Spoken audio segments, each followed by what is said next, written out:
ini aku penasaran sekali nih tentang Napoleon Bonaparte ya, yang katanya memang sebenarnya masih kontroversi ya, sebenarnya dia itu masuk Islam atau enggak? Masih diragukan. Masih diragukan. Ya biasalah kalau di negara yang minoritas dan dia seorang pahlawan, biasanya kan emang jadi simpang siur hal seperti ini. Makanya untuk kebenarannya langsung aja kita saksikan tayangan berikut ini.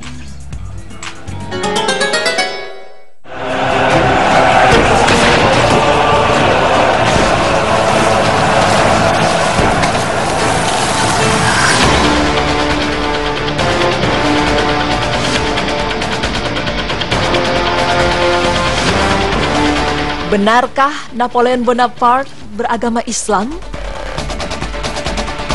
Siapa yang tak mengenal Napoleon Bonaparte?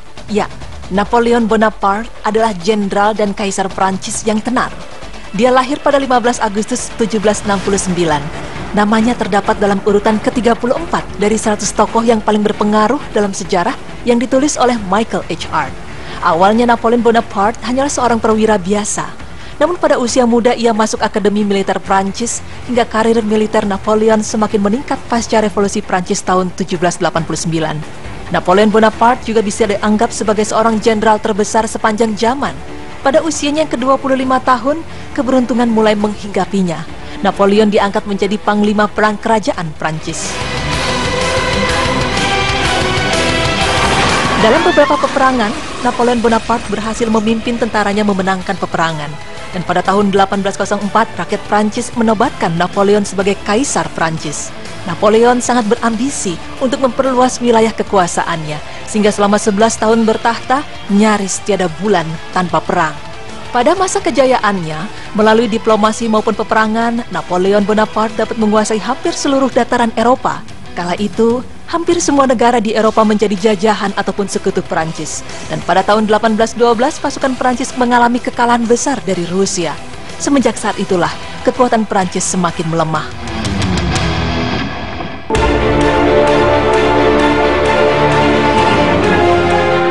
Pada tahun 1814, Perancis kembali kalah melawan pasukan gabungan Rusia, Inggris, dan Austria. Dan setelah kekalahan yang menyakitkan itu, Napoleon digulingkan dari kekuasaannya lalu dibuang ke Pulau Elba. Namun, Napoleon berhasil melarikan diri dari Pulau Elba dan kembali ke Prancis untuk merebut kekuasaan. Namun setelah 100 hari berkuasa, Napoleon kembali digulingkan dan dikalahkan Inggris dalam Perang Waterloo. Ia pun ditawan Inggris dan dibuang ke Pulau Santa Helena.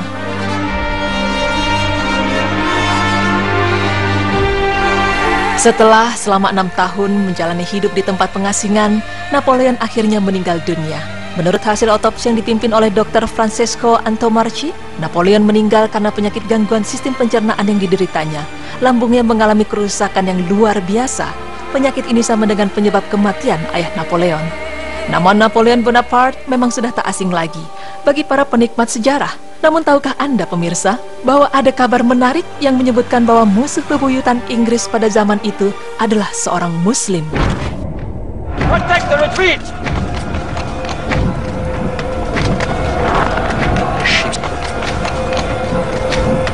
Kabar mengenai keislaman seorang Napoleon Bonaparte bukannya tanpa kontroversi. Kabar ini diungkap dalam harian resmi Prancis, Le Moniteur Universel, yang terbit pada tahun 1789 sampai 1868. Di sana disebutkan bahwa Napoleon resmi menjadi Muslim pada tahun 1798. Dan kutipan berita inilah yang kemudian dimuat dalam buku Satanic Voices Ancient and Modern karya David Musa Pitcairn, halaman 61 yang terbit pada tahun 1992. Pitcairn juga menuliskan bahwa Napoleon memilih nama asli sebagai nama barunya, sehingga namanya menjadi Ali Napoleon Bonaparte. Dijelaskan pula bahwa Napoleon sempat terinspirasi oleh orang kepercayaannya, yaitu Jenderal Jacques Monod, yang kemudian menjadi Jenderal Abdullah Jacques Monod.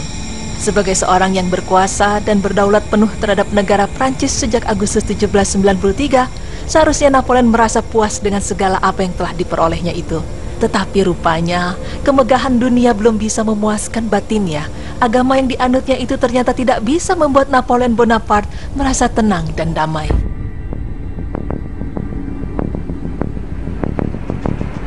Akhirnya, pada tanggal 2 Juli 1798 atau 23 tahun sebelum kematiannya di tahun 1821, kabarnya Napoleon Bonaparte menyatakan keislamannya di hadapan dunia internasional. Namanya pun berubah menjadi Ali Napoleon Bonaparte. Alasan Napoleon lebih memilih Islam daripada agama sebelumnya, ia ungkapkan sendiri dan dimuat dalam majalah Genuine Islam, edisi Oktober 1936 terbitan Singapura, yang diartikan ke dalam bahasa Indonesia seperti berikut. Dengan penuh kepastian saya telah mengatakan kepada Anda semua pada kesempatan yang berbeda, dan saya harus memperjelas lagi kepada Anda di setiap ceramah bahwa saya adalah seorang Muslim dan saya memuliakan Nabi Muhammad serta mencintai orang-orang Islam. Akhirnya ia pun berkata, dengan nama Allah yang Maha Pengasih dan Maha Penyayang, tiada Tuhan selain Allah. Ia tidak beranak dan ia mengatur segala makhluknya tanpa pendamping. Napoleon Bonaparte mengagumi Al-Quran setelah membandingkan dengan kitab sucinya terdahulu, dan akhirnya ia menemukan keunggulan-keunggulan Al-Quran, juga semua cerita yang melatar belakanginya.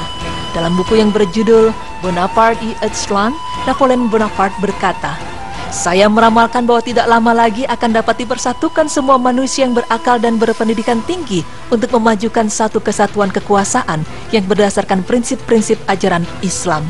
Karena hanyalah Quran itu satu-satunya kebenaran yang mampu memimpin manusia kepada kebahagiaan. Terdapat pula beberapa sumber lain yang menyatakan keislaman Napoleon. Di antaranya ada buku Satanic Voices Ancient and Modern dengan penulis David Picquet pada halaman 61, lalu surat kabar Prancis Le Moniteur yang menulis bahwa beliau masuk Islam pada tahun 1798, serta buku Napoleon and Islam.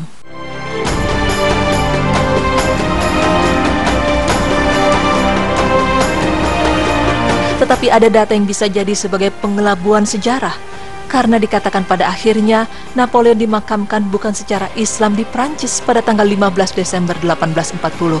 Dan hal tersebut dikatakan sebagai sesuatu informasi yang dibuat oleh pihak lain untuk mengaburkan fakta bahwa beliau adalah seorang Muslim. Wallahu alam bishawab. Pemirsa beriman, kebenaran mengenai kabar bahwa Napoleon Bonaparte adalah seorang Muslim memang masih menjadi kontroversi.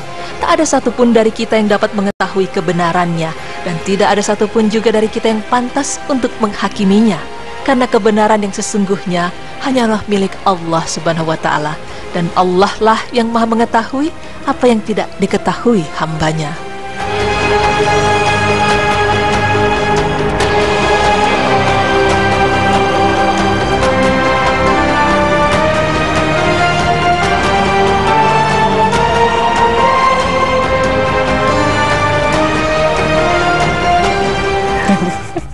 Subhanallah, keren banget ya pemirsa Yanu ya.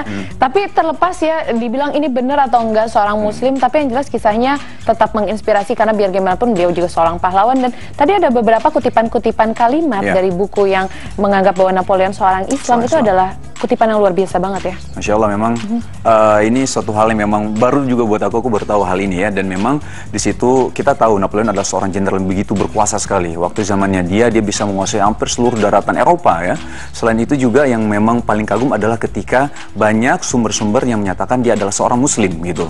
Dan memang yang lebih luar biasanya lagi adalah ketika kutipannya itu akhirnya dimuat ya di media-media, di mana memang yang paling fenomenal ketika dia mengagungkan Al-Quran. Terus dia menyatakan bahwa dia adalah hambanya Allah, dan selain itu dia juga menyatakan bahwa kalau misalnya dunia ini semua akan bisa bersatu dengan tegaknya Islam di muka bumi ini. Luar biasa sekali. Ya, betul sekali, sangat menginspirasi.